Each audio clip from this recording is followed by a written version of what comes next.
안녕하세요. 직장 고수입니다. 오늘의 주제, 우리 직장 최악의 동료에 대한 내용입니다. 여러분 부서에도 선배나 부하, 상사 중에 보기만 해도 스트레스가 받치고 함께 일하면 정말 피곤하게 만드는 그런 동료들 있죠. 매사에 조직보다 자기 개인의 권리를 우선하고 자기 건 절대 양보하지 않는 사람들. 별로 하는 일도 없으면서 잘난 체하고 자기 성과를 종종 떠벌리는 사람. 동료들에게는 민폐가 되고 부수의 팀워크를 제하면서 조직의 성과를 갉아먹는 그런 사람들이죠. 그럼 최악의 동료에는 어떤 유형이 있을까요? 작년 9월에 미디어 위일이 운영하는 벼룩시장 구인구직에서 직장 내 최악 최고의 동료에 대해 조사한 자료가 있죠. 그 중에서 최악의 동료 결과를 보면은 1위에는 남의 성과에 은근슬쩍 숟가락 얹는 동료, 2위는 불평불만이 많은 사람, 3위는 개인주의가 심한 동료가 뽑혔습니다. 그런데 재밌는 것은 실무를 하는 사원들과 부수장급인 관리자들이 보는 최악의 동료 1위가 서로 달랐다는 거죠. 실무자들은 자기 성과에 밥그릇 얹는 동료를, 관리자들은 조직의 팀워크에 영향을 미치는 개인주의를 최악의 동료로 꼽았습니다. 직접 업무를 수행하고 평가받는 실무자는 자기 성과에 숟가락 얹는 동료를, 부서의 책임자인 관리자는 조직 성과와 팀워크를 제외하는 개인주의를 최악으로 본 거죠.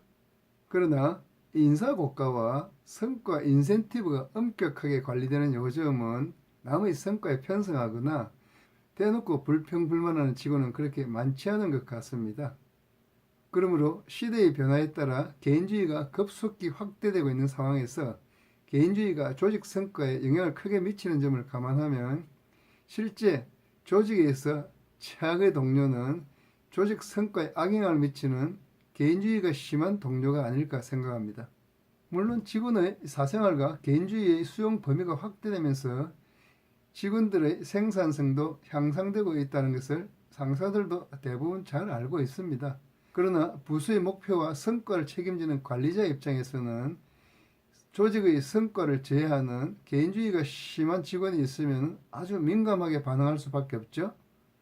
예를 들어 팀 프로젝트를 하면서 지나친 개인주의로 팀워크를 해치는 사람, 시급한 팀 업무가 생겨도 개인 사정과 배치되면 자기 사정을 양보하지 않는 사람, 개인 사유를 핑계로 번번이 팀 행사나 공식 행사에 참석하지 않는 사람, 이런 사람들이 자기 부서에 있으면 관리자들은 골치가 아플 수밖에 없죠. 그런데 참으로 황당한 것은 다른 사람들은 누가 최악의 동료인지 다 아는데 정작 본인이 그 사실을 잘 모르고 있다는 거죠. 그리고 안다 해도 정당한 자기 권리를 행사한다고 생각하기 때문에 타인의 불편에 대해서는 거의 신경을 쓰지 않습니다. 이처럼 아무리 능력이 좋아도 조직의 팀워크를 해치는 사람이라면 조직을 책임지는 관리자 입장에서는 용납할 수가 없는 거죠. 이런 사람들을 처리하는 사례는 우리가 스포츠팀에서 종종 볼 수가 있죠. 개인 기량이 아주 뛰어난 선수라도 팀워크에 방해되는 사람이 있으면 감독들은 이런 사람들을 축출해버리는 케이스를 우리가 국내 사례에서도 종종 봤습니다. 직장의 관리자들도 할 수만 있다면 바로 이렇게 축출하고 싶겠죠. 그러나 회사 규정상 이렇게 할 수는 없습니다. 또한 관리자가 지적을 하거나 면담을 통해 이런 사람들을 고치려고 해도 그게 쉽지 않습니다. 대부분 이런 사람들은 자기의 정당한 권리를 행사한다고 생각하고 있으니까요. 그럼 상사들은 이런 사람들을 어떻게 처리할까요?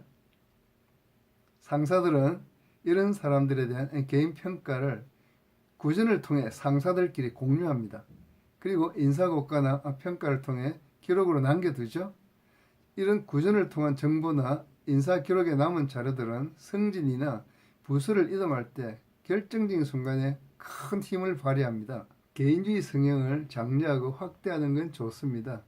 그러나 상황에 따라서는 조직의 목표와 조직 분위기를 우선하는 자세가 더 중요합니다. 다시 말해 조직과 개인 사이의 조화를 잘 맞춰야 한다는 거죠. 점심시간은 개인 시간인데 왜 팀원들과 식사해야 되느냐며 따지는 사람, 긴급한 업무가 생겨 휴일 특근을 요청했는데 개인 사정을 핑계대며 거절하는 사람, 매번 이런저런 핑계로 부서 행사에 불참하는 사람, 조직의 팀워크를 해치는 이런 사람을 끌어안고 싶은 상사는 아무도 없습니다. 딱 꼬집어 말하기는 어렵지만 상황에 따라서 또는 부서 특성에 따라서 유연한 자세를 가질 줄 알아야 합니다. 매사 조직보다 자기 이익을 우선하는 개인주의는 상사는 물론 동료들로부터 배척받는 최고의 지름길입니다.